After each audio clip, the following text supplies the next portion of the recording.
خداوند یسوع مسیح کے عظیم جلالی اور مقدس نام میں آپ سب کو میری طرف سے بہت زیادہ سلام۔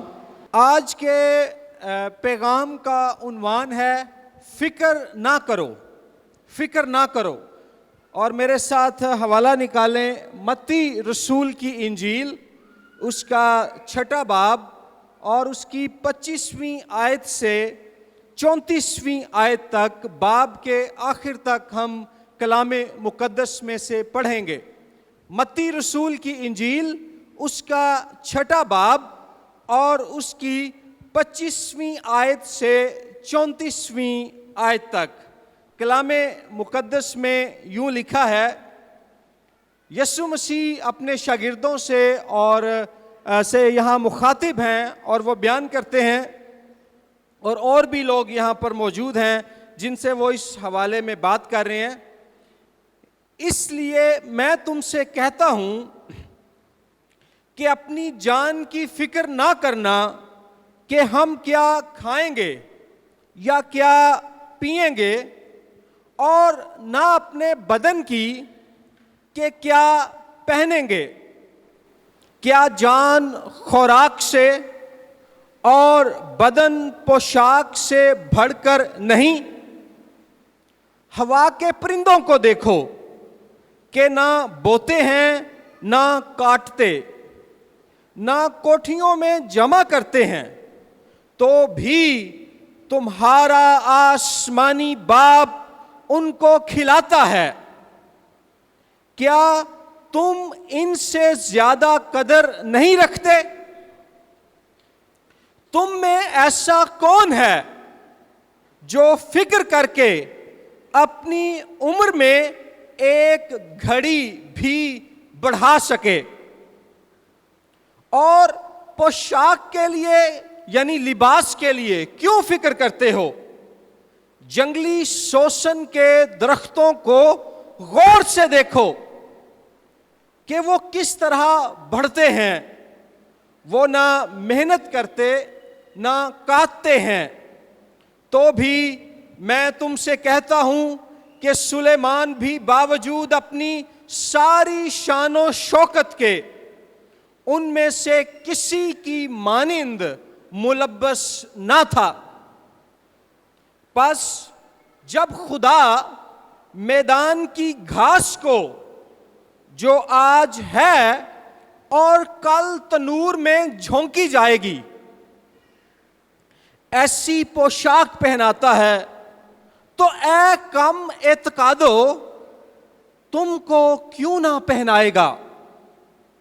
اس لیے فکر مند ہو کر یہ نہ کہو کہ ہم کیا کھائیں گے یا کیا پئیں گے یا کیا پہنیں گے، کیونکہ ان سب باتوں کی تلاش میں غیر قومیں رہتی ہیں، اور تمہارا آسمانی باپ جانتا ہے کہ تم ان سب سے محتاج ہو۔